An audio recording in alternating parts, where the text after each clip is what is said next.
Når du nu står her med din nye DE Safety Razor, så kan det godt være, at du har en række spørgsmål, fordi hvordan er det lige, man bruger sådan en? Og det første, du skal være opmærksom på, det er, hvordan du holder den. En Safety Razor som den her, den holder man, som man vil holde en dartpil, eller som man vil holde en ske. Det vil sige enten sådan her, eller sådan her.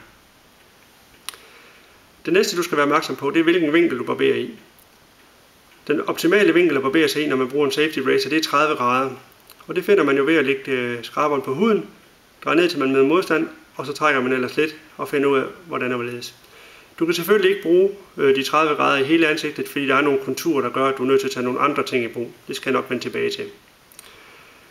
Det næste, det kan være, sørg for at dele ansigtet ind i nogle store områder. Når man barberer sig med en DE Safety Razor, så er det ikke så meget et spørgsmål om at strække huden ud. Det er et spørgsmål om at have nogle store flader at barbere på, og på den måde udnytte hele bredets bredde.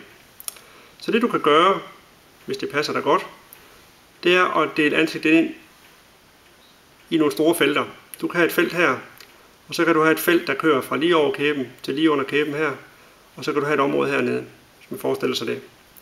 Så kører du her på, ned på den måde her.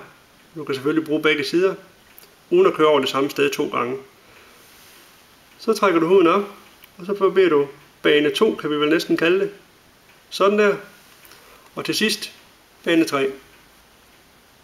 Så har du hele tiden udnyttet bladets bredde og fordelt tyngden hele tiden. Og så vær opmærksom på ikke at lægge tryk på. Sørg for hele tiden, at det er kniven, der gør arbejdet.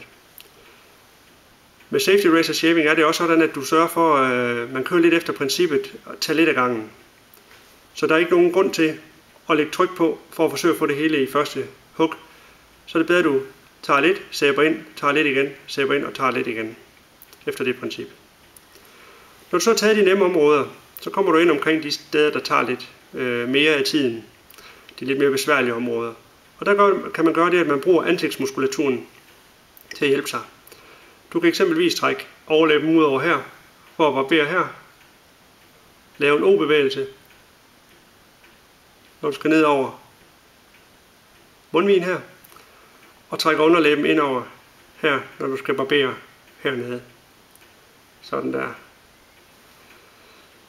Så er der de lidt mere tricky områder. Og det er jo hagen. Det er som regel det sted, de fleste har svært ved at barbere. Og der er forskellige metoder til at bekæmpe det. Jeg har set nogen bruge en såkaldt bullfrog metode, hvor du egentlig lægger nakken tilbage sådan her, og skaber en dobbelthage, som du så barberer på. Det virker for nogen. Det virker ikke for mig, for jeg synes faktisk, at man bliver for blød. Jeg kan meget bedre lide, at man tager her, lægger nakken tilbage, og så med små bevægelser får taget det, man skal tage her. Men det er en individuel ting. Det her er jo også kun ment som et værktøj. Tag de ting, du kan bruge, og gå videre med det. Når du så har prøvet det her en hel masse gange og blevet godt tryg med det, og begynder så småt at tænke, nu bliver det tæt. Det bliver bedre og bedre i hvert fald. Så kan du gå ind og bruge de lidt mere avancerede teknikker. Og der findes 2 typer, og det kan være blade buffing, og det kan være noget, der hedder J-hooking. Og blade buffing bruger man i særdeleshed her, også på de svære områder.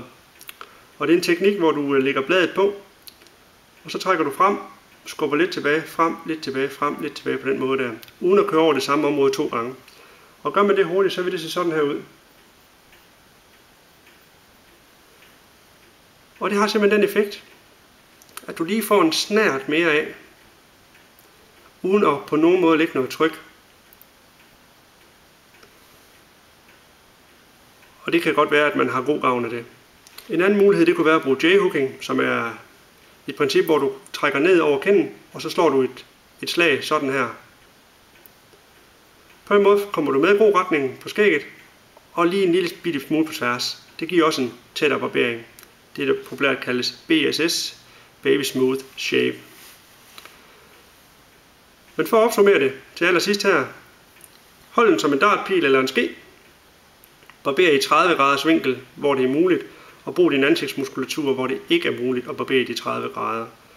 Lad være med at lægge tryk på dine skraber, og sørg for at barbere på nogle store områder. Håber du kan bruge det til noget. Rigtig god fornøjelse.